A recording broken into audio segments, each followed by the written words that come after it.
Hey, Legal Rebels, this is Tom Martin. I'm the founder of LawDroid, and this is my podcast, LawDroid Manifesto, where I interview legal innovators about how they do what they do. In this episode, I interview Patrick Palace, who's created an empire with a law firm dedicated to workers' compensation and personal injury in Washington and Oregon. He shares his insider secrets about how to build a successful law practice and still live a fulfilling life.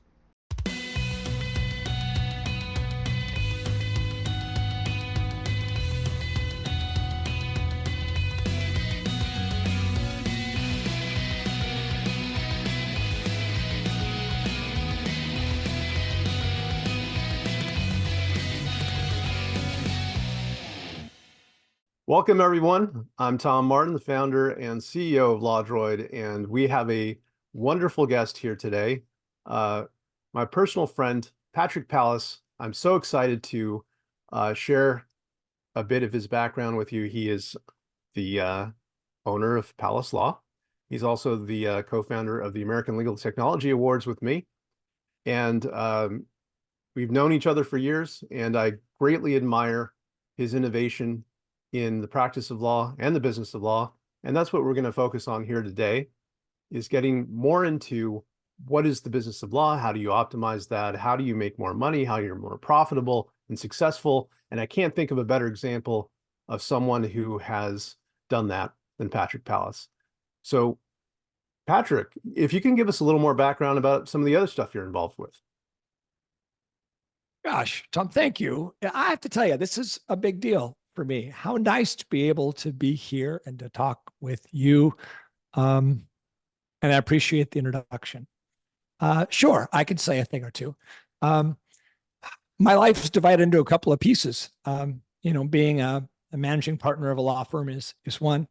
Bar leadership is the other. I will be the president of the National Conference of Bar Presidents. I'm working my way up the ladder. Now, I was the past president of the Washington State Bar Association.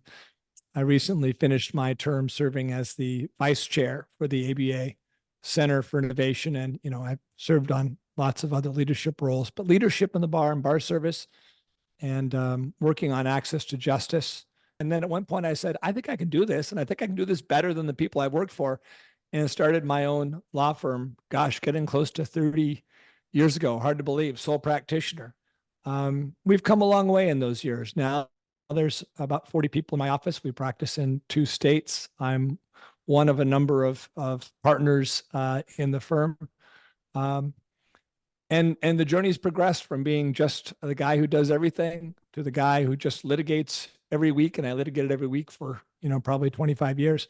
And now I'm literally the business end of the firm. I run all business aspects and have given up all practice of law. I oversee it, I strategize, I work on teams, but I don't have any cases.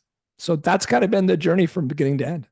Well, look, I know you participated in the business of law segment that we had at LawDroid's inaugural AI conference, along with Mitch Jackson, James Peters.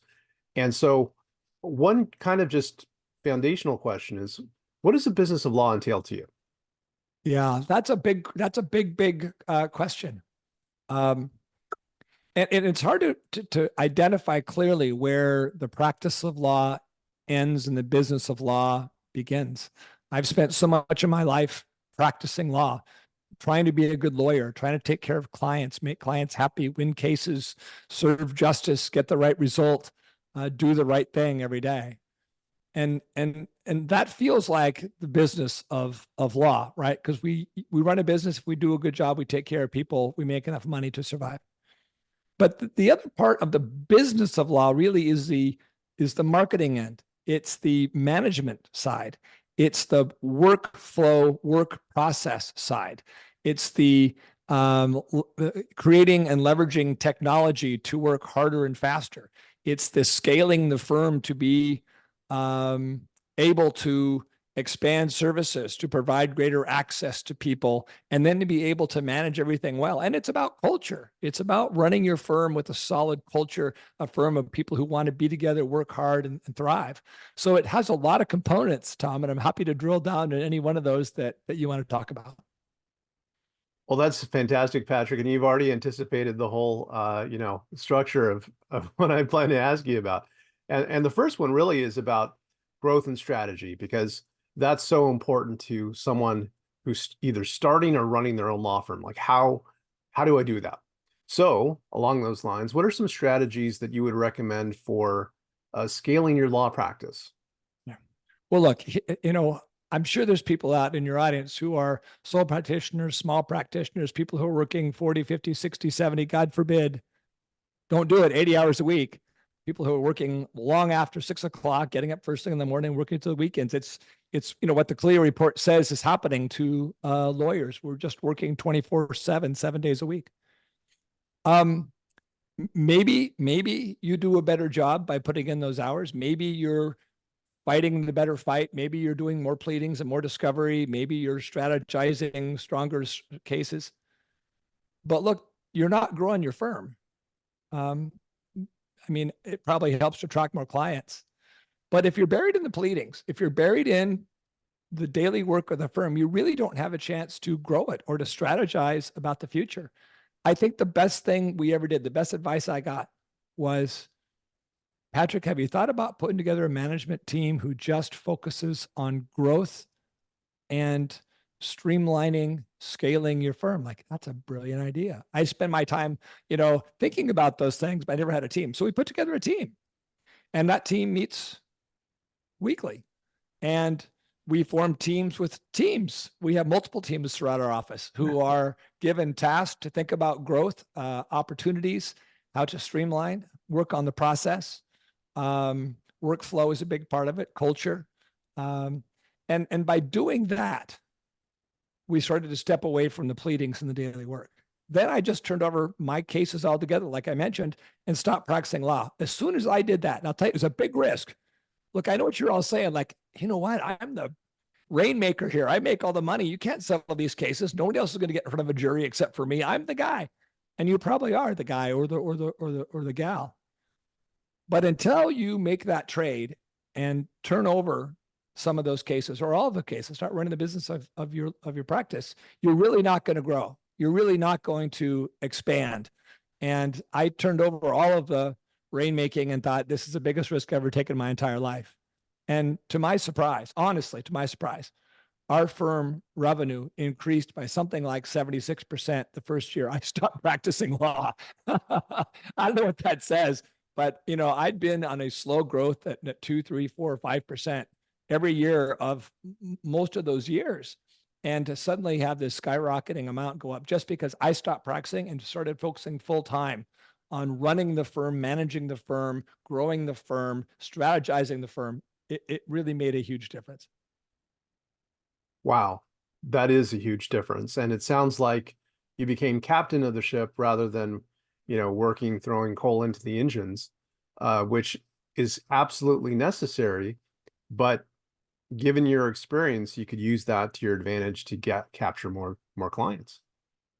Well, that's right. Because once you figure out how to scale and what growth looks like and how to attain growth, it really is a matter of follow through. I mean, I can't say we're, so smart on growth strategies.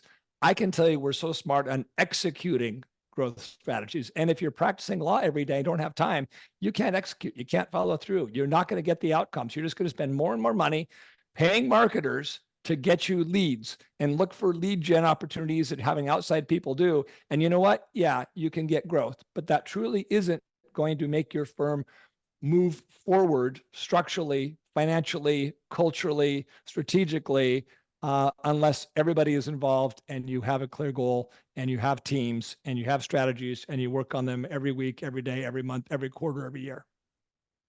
And I know so many lawyers out there, myself being one of them in the past, we want to keep our hands around everything. We're part of it is like wanting to have the control, but also wanting to ensure the quality and feeling that, oh my God, if I let loose of this or if I hand it off to someone else, it's not going to get done. And there's that, that phrase, you want to be working on your business, not in your business, because if you know it best, you're the best to make it better and succeed. So that's really good nitty gritty stuff. Like you had mentioned the idea of creating a team to be responsible for growth and strategy. Are there any other practices that you've implemented that are like that, that would help you to implement a, you know, a growth strategy within your firm? Yeah, there's a number of things I can tick off. I'm just trying to start from the headlines, right? Maybe one of those headlines would be set goals that are short-term goals for your firm. We have a set of goals for our management team every 90 days, every quarter. Essentially, we look at we plan goals, things that we think are critical, things that hit really three qualifications. Are we passionate about them? Do we think we could be the best at doing them? And are these things that are going to move our firm forward growth? Is there good financial ideas, strategies to grow forward? And so with that lens, we will identify 5, 6, sometimes 7 of these goals. And we divide them up, and sometimes we partner. There's 4 of us on our leadership team. And we pursue those goals, and we are required to complete them by the end of each quarter. So we set not aspirations, we set goals that we're going to achieve. So they're realistic and they're achievable. And we plan as we set them out. I always ask everybody as we go around the table and we're finalizing our goals, what does done look like? How do you know you've got to done? And then we write them out, and then we hold each other accountable to achieve them. And they're all things that dramatically move the firm forward every single quarter. And then those goals go into a 3-year plan with the 3-year larger goals our quarterly goals go to achieve towards. And then, of course, we have our 10-year goal, which is way out there. And then we have our BHAGs, our big, hairy, audacious goals, which, we just announced they aren't really achievable. We don't expect to achieve them, but damn it, we're going to try. And if we don't have our eye on that horizon, we're never really going to get there. So I think these quarterly rocks or quarterly goals drive us and growth. And by the way, none of them are like win more cases, take on more clients, write a better brief. I mean, they're things that are strategic about running the business. So one is delegation, getting some of the tasks off of your plate and putting it into a team's responsibility. Then also setting goals so that they actually have tangible tasks to achieve and exactly what that done looks like. I mean, some of it seems obvious, but it's things that we don't implement, I think, many times as either a solo lawyer or a small firm, because we simply don't have the bandwidth to do these things. So I guess a related question I have for you is for that lawyer who's feeling that this all sounds great, Patrick, but how would I take a moment to put this in, to make this possible, to implement this? How did they make the space for that? How did you do it? I have this life mantra that I say to myself all the time. And it's one brave thing. And the one brave thing mantra is every day, do something outside of your comfort zone. Do something that you feel like requires a little bravery. Take a little chance. It doesn't have to be, oh, I'm going to go skydiving tomorrow. That's my one brave thing. Sometimes it's much smaller things. I'm going to appear on Tom Martin's podcast. Maybe that's my one brave thing today, right? And show myself to the world. One brave thing has gotten me a lot of places. And one of those days, for example, one brave thing was today I'm handing over all my cases to somebody else. And I'm going to manage the law firm. That was a one brave thing day. Deciding the day that I was going to cut back on my cases, not take new cases, and focus on running the firm was a one brave thing. I approach these things that way all the time. When I ran for, bar positions and was, as a young lawyer, and I'm practicing 7 days a week, I'm practicing 8 and 10 hours a day. It's all I'm doing.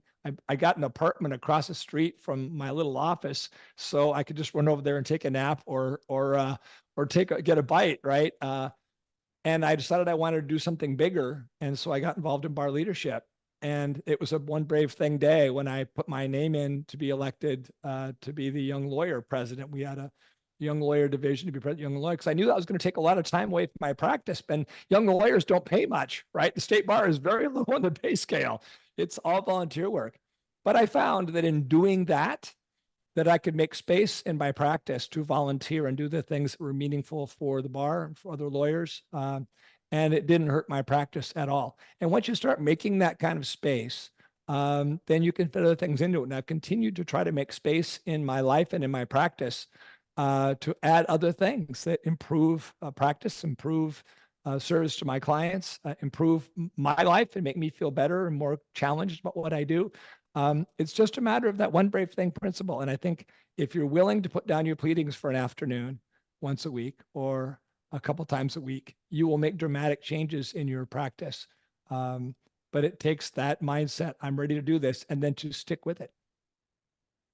I love that one brave thing business philosophy. That's, I think, one thing that people can take away from this and implement immediately.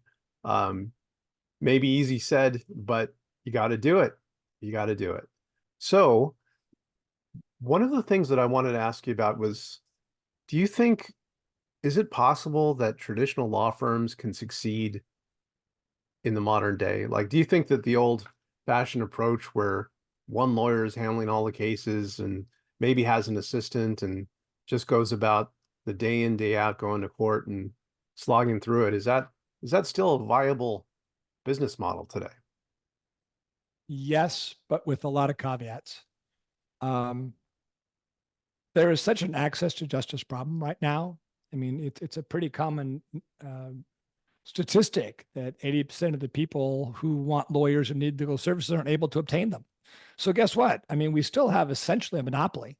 Because we have monopoly, people have to go through lawyers to get services.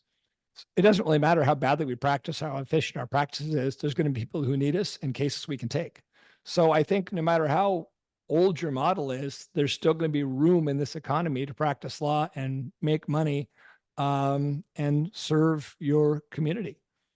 But the bigger question, Tom, maybe what you're asking is that sustainable? Is it going to be sustainable into the future? And for that one, I have a little different answer. I'm really starting to think about the practice of law in terms of the have and the have-nots.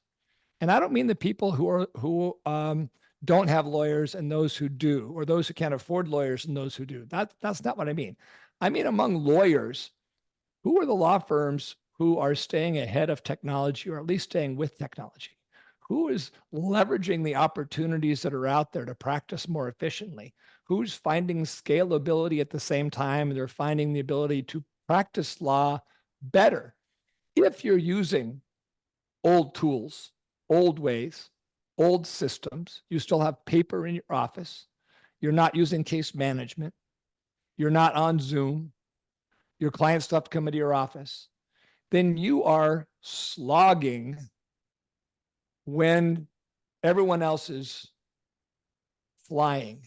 You are driving in the 25-mile lane and everyone else is driving 70 around you. Yes, you're still going to get your destination.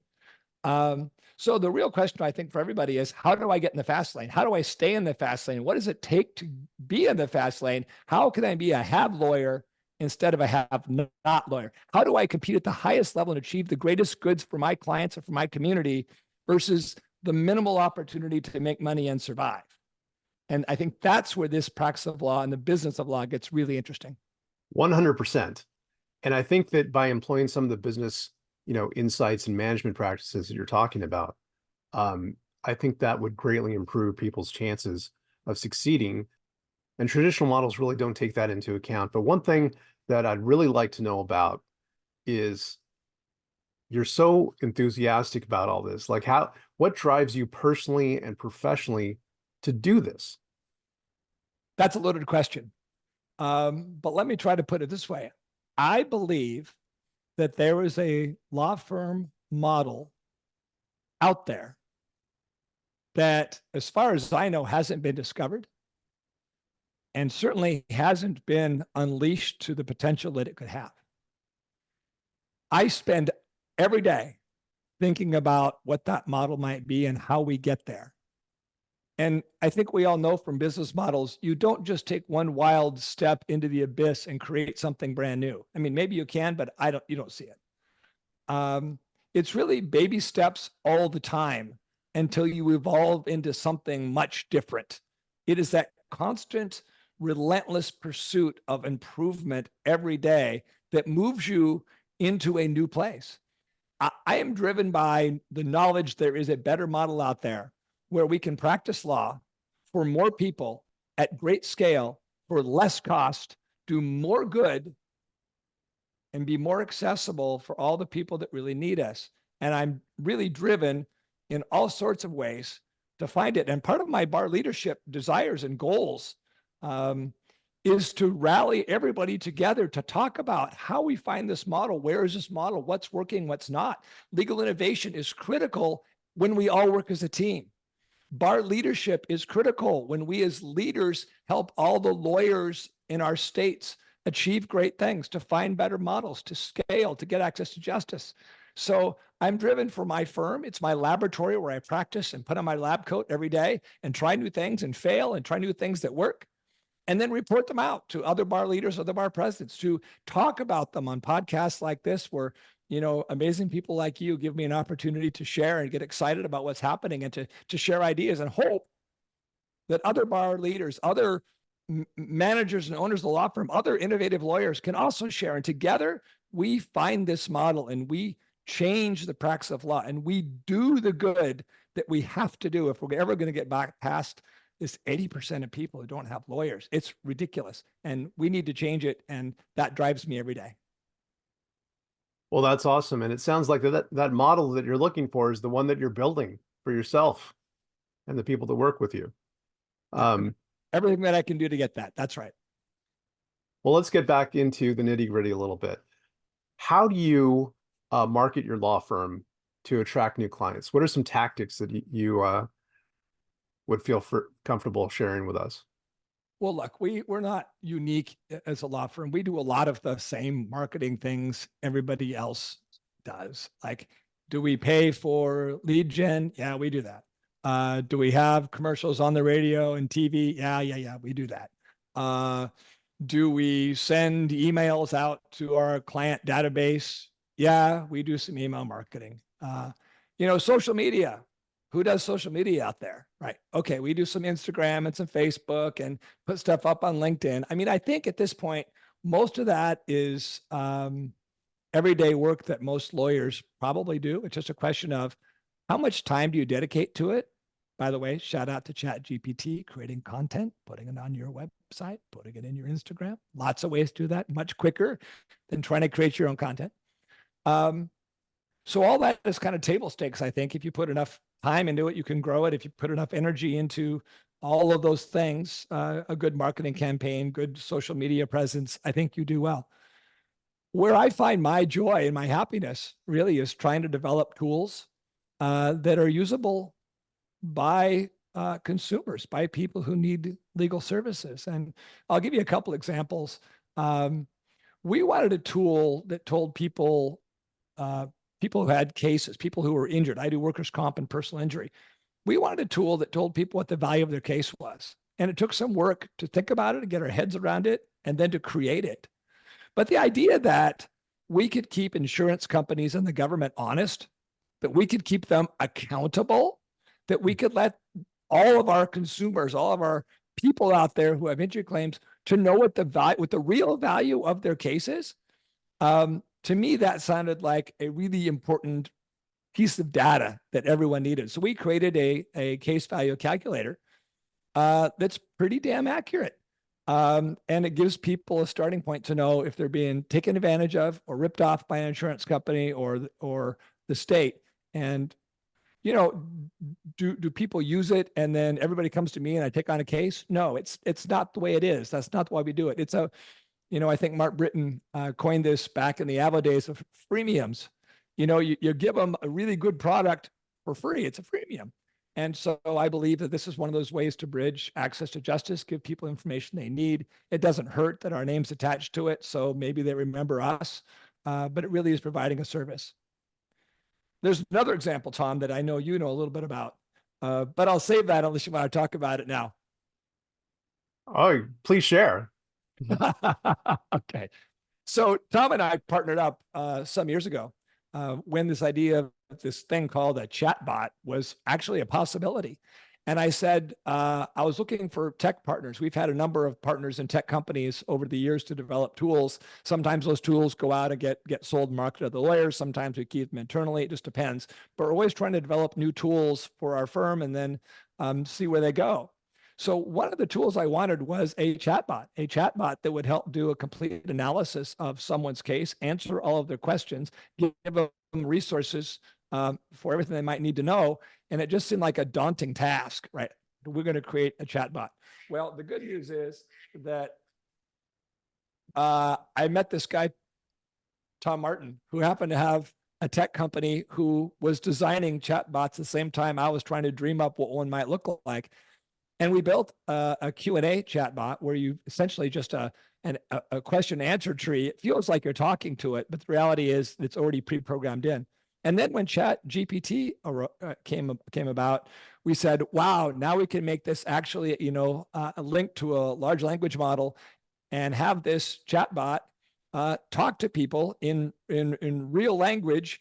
And we just front loaded a massive database of information that was all protected and caged. No hallucinations, no risks out there.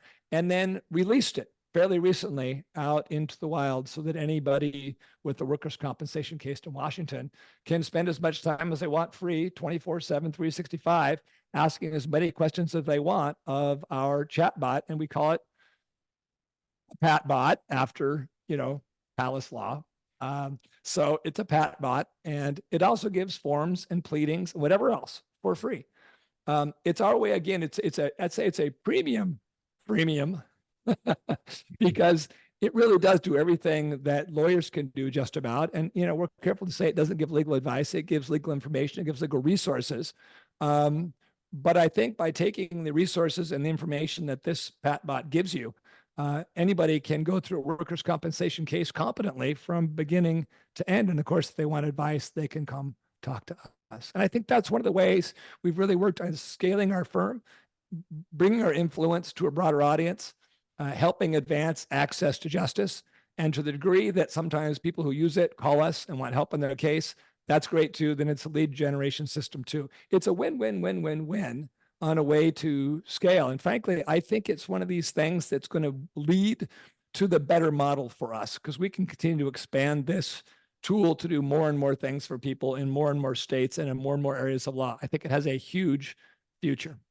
Well, thank you so much for that plug there, Patrick. But one thing I really love about your approach to these things is that it's not just a one-off thing. It's really about creating a relationship with the person that's in need of help and giving them real value that they can act on. And so I think, that in combination with all of the regular, advertising and marketing practices that you mentioned makes it a much fuller picture. It's something beyond just a transactional moment with a potential new client. One other thing, though, that I think you do is unique is you have these different events that happen. Like there's a music festival, right, that you are a sponsor of? Yeah. We formed a relationship with a national radio company, entertainment company. And one of the things we started doing about 15 years ago, they have a big rock concert in Seattle every year. And it's usually all day long. Sometimes it's 2 days long. Maybe it's 30 bands that come and play. And we thought, wouldn't it be cool if we could throw a party at this thing?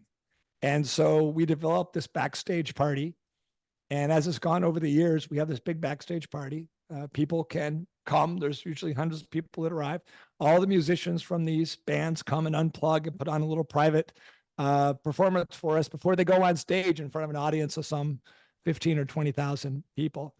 And that's something that my firm does. And we give hundreds of tickets to all of our clients. These are people who are injured, who are down, who are um, recovering from surgeries, aren't working, life is bad, they're not sleeping, they're depressed, right? And like, you know what? You deserve a day at the concert venue to listen to rock bands for a day or two. Here's your free tickets. We'll pay for everything. Go. And we just send out the tickets, and the party is a lot of our clients. And of course, people in the general public are invited to, and we have this big event. So, I mean, it's fun. It's good for the firm. I love seeing the music. I love meeting the musicians. Um, it's one of those things where it's a win-win for everybody. And I guess it fits into marketing, Tom, but honestly, it feels more like kind of a way of life and a cultural piece for my office and for my company, for my clients, and a piece of culture for the Pacific Northwest. One thing I'll add to that is just that I know you also do radio spots, and when you do them, the interview that you have with the host is just like, it's so down to earth, and you guys are just, shooting, just yeah. I Well, know I where you're won't say, going. I know where yeah, you're going. having a great conversation about what's going on. And I think in my mind, like where you get with that is that you take it to a real human level of where people are meeting them where they're at. It's not it's not just the lawyer, I'm going to handle your legal case. I'm just going to handle this like one dimension of who you are. It's going beyond like when a doctor meets a patient and they're just looking at the chart.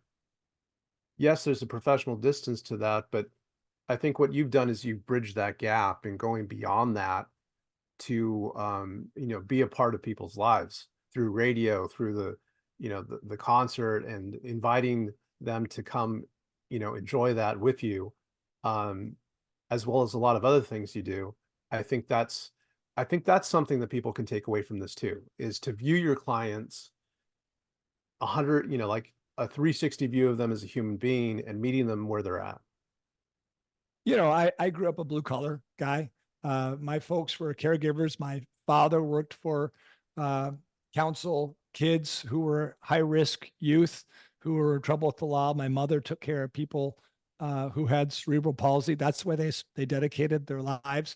I grew up really a blue collar kid. And you become a lawyer and you put on a suit and tie every day. And, people that would be, normally uh, my everyday friends come in and they, yes, Mr. Palace, this or whatever. And it used to drive me crazy. And I just say, you know what? I need to be more approachable. You put on a suit and tie and suddenly, and you're a lawyer, you're no longer approachable. So when we started our radio ads and TV, it was a focus of mine to say, look, it's more than being professional. We're real, everyday, authentic humans in my firm, and we really do want to help and get you somewhere into a better place. And that kind of brand persona has just grown and grown over the years. And doing the rock concert is part of that. I think maybe it reached its peak this last year. I don't wear suits and ties all that often anymore unless I have to. Um, and the ABA recognized me as one of the legal rebels and wanted to have me like the way I look going to work every day, which is like I'm going hiking or I'm going fishing, because I hike and fish as often as I can. And they put me on the front cover of the magazine, which was kind of a shock to me because I don't think that picture looks much like what you think of a standard lawyer. But yet it was 100% who our firm is and who I am. And it was nice. It was nice to have the authentic person recognized by the ABA and not the lawyer prototype role model, because we are a diverse a profession. And when we developed our core values, we have a list of core values for our firm, and one of the core values was important to me was being real, authentic, diverse. And one of the things we say in that is, you can't represent anyone until you represent everyone. And that means everybody in my office should be part of a diverse group, should have a new lens on the way we approach life and our life experiences. We can represent everybody honestly and authentically because we walked in all of those shoes because of the diversity in the office. So I think that concept of simply being relatable, Tom, as you mentioned, really is about culture. It's about accessibility. It's about building bonds and getting rid of crevasses and gaps between professional lawyers and the everyday person. There really shouldn't be one. I'll say one more thing about that because it flows right into our culture. We don't have a hierarchy with lawyers and paralegals in my firm. We are all the same.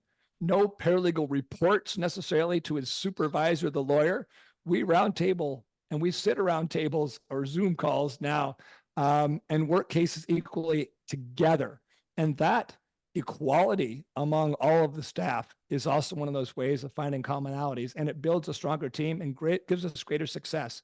So at the end of the day, Tom, that simple idea of simply being authentic or being approachable has grown into kind of a business model and a way of life for us. And it was nice to see the ABA recognizing that. And for anyone who hasn't seen it, you should really check out that cover. Patrick looks like a lumberjack on there, an exemplar of the Pacific Northwest lifestyle. And actually, you are up in the mountains lately. Related to what you're saying though, like how do you foster? And you kind of answered this a little bit, but how do you foster a productive and positive culture within your firm? And I know that you touched on it, so what are some of the practices that you can implement to actually make sure that that happens going forward? I know that you have some retreats and things that you go on together to make it concrete and real. So if you could share a little bit about that with us. Well, let me start from the top and work my way down. I mean, here's how I would unpack that again, pretty complicated question. Everybody talks about culture. Every firm has a culture. Whether you created it or whether you want it, you got one. The question is, how do you build the culture that you want? And that's always been a question, right? There's the Peter Drucker quote that, culture eats strategy for breakfast. You can strategize what you want to do for your firm all day long. But if you don't have the culture, you're never gonna achieve it. But that was kind of the mindset up until COVID. And then we all went home. And then our firms all became virtual.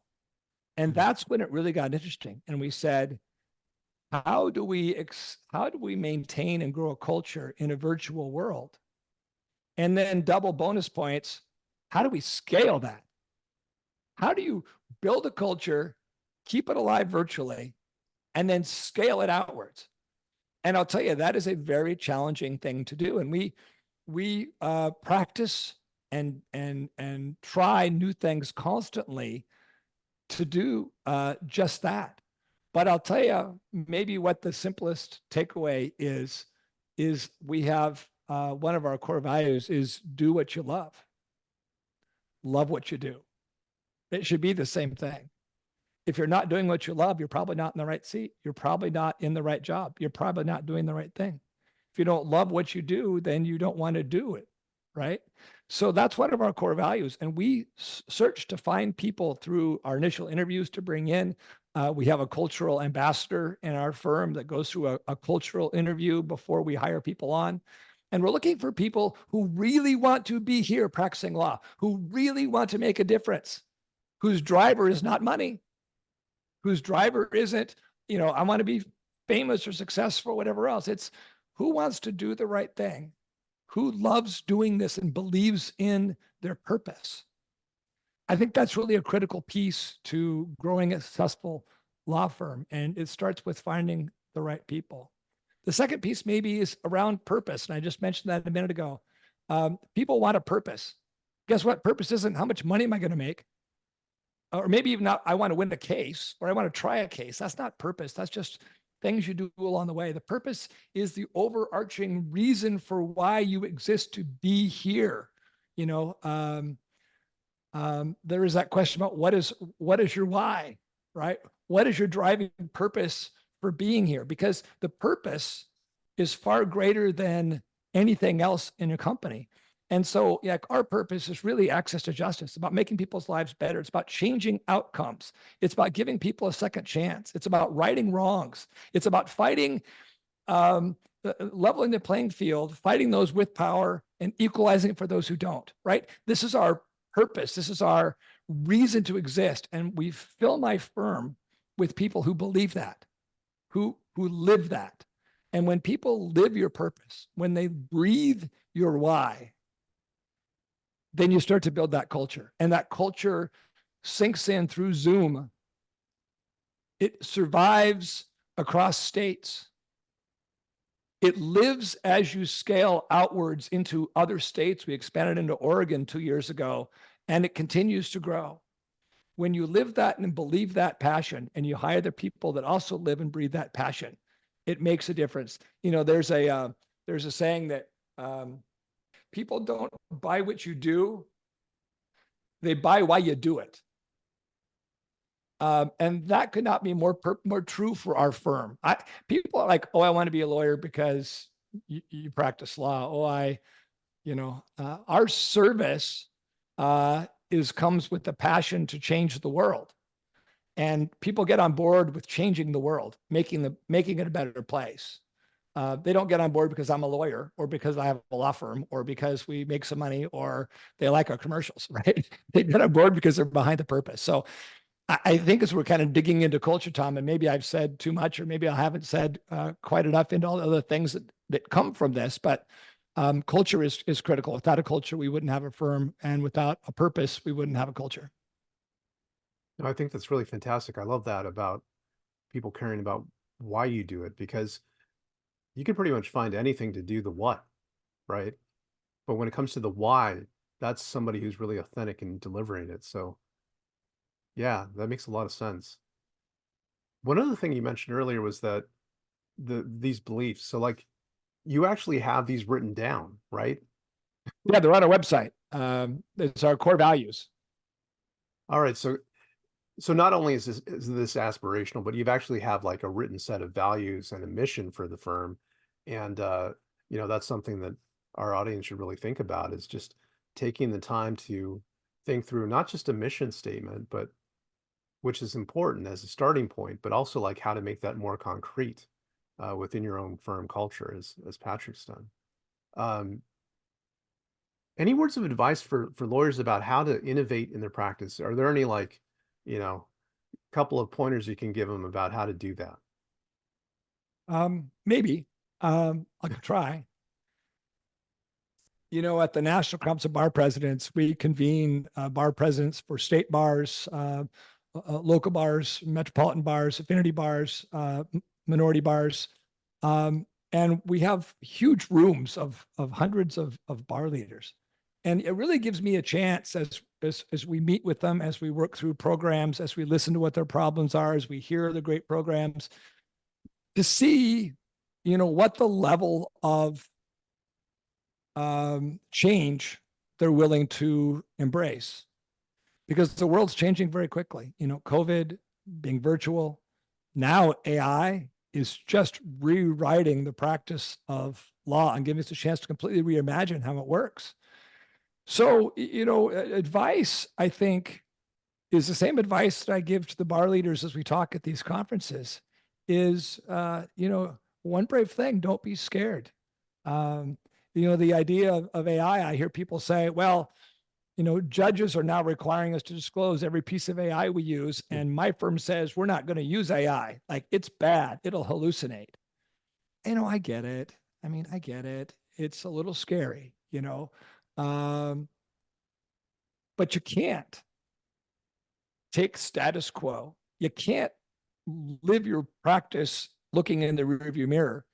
You have to adapt. You have to be innovative. You have to step forward. You have to be brave and say, how can we adopt AI? How can we use it? I'm not going to wait for everybody else to tell me it's safe and then I'm going to go outside. You have to lead. You have to be in front of what happens. You have to be able to grow your firm. You have to be able to achieve. Maybe, you take some risk, but guess what? You took a risk when you bought an iPhone. You took a risk when you put your information in the cloud. Oh, remember when you made that website and you put your firm on the internet, right? We all take these risks and it's fine. We're fine. Somebody said to me the other day, in fact, Tom, I think it was at your conference, somebody said, right now, AI is as bad as it's ever going to be. Yeah, I guess that's true. It's going to get better from here out. So we better get in front of it and run fast and learn how to use it and take advantage of all its opportunities and grow our firms like we know we can do and do the things we want to do and look for these new models to expand and grow and scale and achieve access to justice the way we can. My advice is be innovative. Don't be scared. Don't be a wallflower. Jump in and do it. There's so many models of people out there. The those that are part of innovation, from the ABA Center for Innovation, Tom, to everybody who was at your conference, at your LawDroid AI conference. Really good role models for what it looks like to achieve and to grow and to take risks and to look at technology and to adapt and to move forward. And I think those are critical for your success, for your firm's ability to grow, or access to justice, and to be successful. I mean, it's critical for all of us. So my advice: do it, do it. Don't be scared. Well, I'm on the same page. I definitely think that the best way forward is to experiment, to be curious, to use these different tools that are coming available now, and God knows what's going to happen a year from now and what more is going to be possible. But that the lawyers who use AI are going to succeed over and above those who hold back. So I'm really concerned about lawyers that push back from the table and say, hey, I'm just going to sit this one out until somebody else figures it out. You're going to be left behind, and they really need to move forward. But one thing I want to ask you, because you have such great energy, and I know that you go hiking in the morning, you manage to manage your practice throughout the day, and I know you have all other kinds of projects going on, including, the American Legal Technology Awards. How do you manage your work-life balance? And I know it's not a simple answer, and if you could just give like a hint of how lawyers might think of balancing it with all of these, new challenges that they would have. Well, first, I don't think of it as balance. I don't even believe in work-life balance. I don't really know what that means. I really live my life with a sense of passion, and I follow my passion. And the things we've been talking about are all things that I'm passionate about, the things that I love to do. And I'll maybe say, guys, just say a little piece about that. We were talking about, managing your firm. When I started my firm, I wore all the hats as a sole practitioner. You wear every hat out there, from marketing to cutting checks, right? And every year that I went by, I don't really like doing this piece or that piece. And I'd take off that hat and I'd give it to somebody else who really liked to do that. And as we've gone through these 30 years now, I get to wear just the hats I love. And everybody else in my firm wears the hat for the thing that they love. Everybody loves what they do, and I love what I do. And that kind of direction isn't work-life balance, because nothing really seems like work so much when you're doing the things you want to do. And it's given me the room to do things like, on my birthday, I said I wanted to have what haven't I done in my life? Oh, I haven't had a winery. I really want a winery.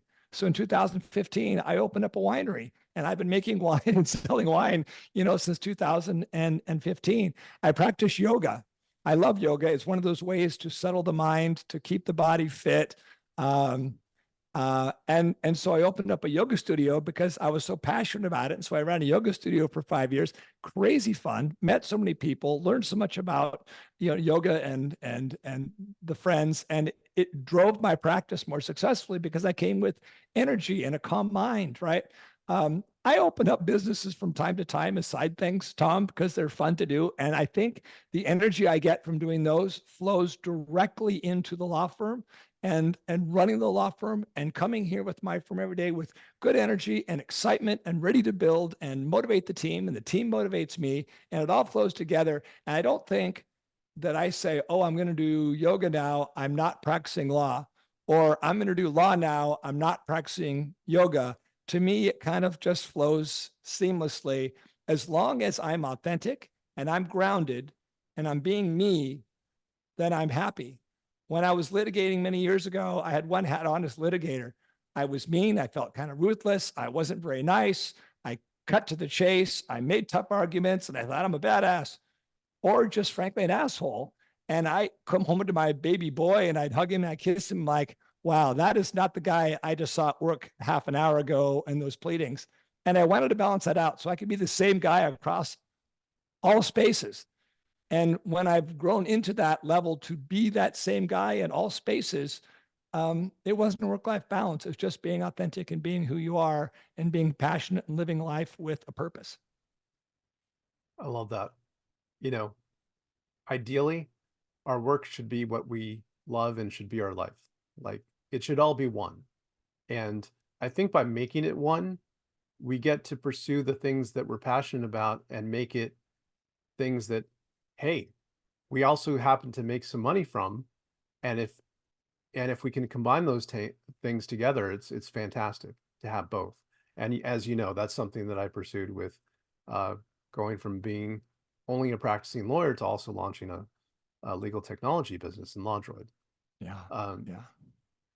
so looking back, what is one thing that you wish you could have told your former self when you were starting your law practice or your legal career? What's one thing you would share with yourself? Mm. Mm-mm-mm-mm. Wow. I got to pick one thing, huh? I would have told myself, um, get over yourself. You're not that fantastic. The sooner you can let someone else litigate and you practice running the firm, the faster your firm will grow. Right. I was way too serious. Nobody can do this. I'm good at it. I have to run everything.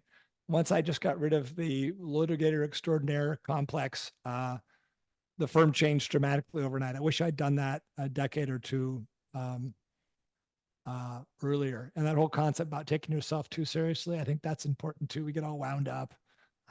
Got to win, got to achieve, right? I tell myself to maybe settle down a little bit, but maybe the point you don't expect me to say is that, you know, if me today could go back and talk with me tomorrow, I'd probably just say, you're doing good, keep it up. Because honestly, I wouldn't want to know what was ahead. It was just too hard and too many unforeseen things come and bash you in the side of the head. I was much better walking into it with complete ignorance and working through it. If I, you know, it's like if I said, Tom, if you could go back to being 23 again, would you do it? I mean, I think most people say, no, no, no, no, I don't want to go back there and do that again. I don't want to go back and start my law firm all over again. And I wouldn't tell me much except for, hey, kid, keep at it, man. You're doing great. I might say this, one of the mantras I've had throughout my practice that someone told me a long time ago. And actually, I've said this before on podcasts, so hopefully it's not a repeat for anybody, but my mentor said, pigs get fat and hogs get slaughtered. Wow. His idea was, he said, Patrick, if you can give money back on every case, if you can give people a break, if you can take a little bit of money from people instead of taking all the money you can possibly get, you'll run a better business. And that kind of concept is always part of what I did, but I morphed a little bit and I tell my staff every day, um, you're not going to succeed chasing money. You're not. You're going to fail. Do the good work. Enjoy the work. Take the journey. Money will follow. If you love what you do and you do the right things and you're accountable and you're trustworthy and you work hard and you like what you do, you will be successful. If you chase the money, you'll fail. And fortunately, in my life, I've never chased the money and life has turned out okay that way. But I see young associates sometimes who are just all about money and how much can you pay me and how much is my bonus and blah, blah, blah. And I just look at them like, you don't get it, do you? This is not the way you're going to live a happy life. So I would probably go back and reinforce to young Patrick Palace back in the day, son, never chase the money. Do what makes you happy and work hard. Work hard doing the right things, and money will follow. Great advice. Great advice, Patrick. And I think that one of the things that you mentioned too was about supporting yourself, right? Like about you would want to say to yourself, you're doing a good job, you're doing well. And I think that's one critical thing that we as lawyers, especially when we're starting out on our own, it is a lonely place to be. And it's a lonely place with a lot of responsibility. And I can't emphasize enough the value of community and the value of having people that support us helps us to go so much further in what we do and to succeed and to get great advice. And um, I think that we've seen that in the projects that we've worked on together, like the American Legal Technology Awards has created this great community of people where Yeah. we get to recognize their great work. And that recognition and that sense of community that we bring together, I think makes us succeed even more. And I think the more and more lawyers that we could support each other, the better. I 100%, Tom. 100% agree. Community is everything. And if I sadly haven't said it, I am only here because of those who have supported and worked with me and partnered with me and been friends and been a supportive family. And you, Tom Martin, have been an endless source of support and partnership and inspiration for me with what you do at LawDroid and working with building PatBot. And my pleasure to be your partner and Kat Moon's partner in the American Technology Awards and building this community that's come up around it that maybe is even more important than the awards. And I don't say that lightly because I think the community that builds innovation and sticks together and supports each other through hard times and good times is probably just as important or critical as the awards that reflect all of that. Well, thank you so much for that, Patrick. Obviously, I feel likewise, and I'm really thrilled that you are my first guest on the LawDroid Manifesto podcast. And this is great material. This is great information for all of you listening. These are things that are real that you can implement in your law practice to get you ahead, to succeed, to grow not only financially and in your law practice, but also to become a fuller person and to share that relationship with your clients in a real way. So again, thank you so much, Patrick. I really appreciate you being on my show. Such an honor, such a pleasure. I love you, my friend. Thank you for this honor of being here today, and keep doing the amazing things that you're doing. You're an inspiration to all of us. Thank you so much for watching the latest episode of the LawDroid Manifesto podcast. To keep in the loop about upcoming episodes, please subscribe to LawDroid Manifesto and you'll get notified. Thanks for watching. See you next time.